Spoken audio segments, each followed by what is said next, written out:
Hi, my name is Samyuktha Hegde. I was admitted to AASRA Hospital on Tuesday for my ACL reconstruction surgery. Wednesday morning, Dr. Jagdish PC operated me. It was a very good procedure. Tumba chanagaitu. Everything was taken care of really well.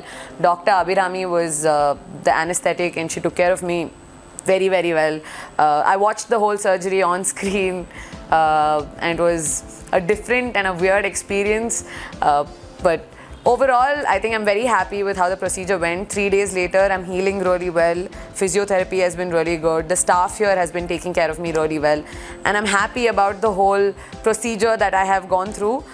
This is my first big injury and my first surgery.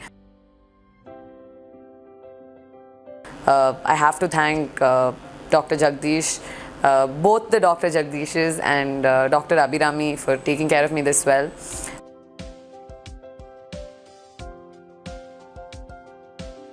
So I was nervous when I came here. I definitely had a few emotional moments. I cried a lot before the surgery, but now I'm much happier, hopefully stronger from here.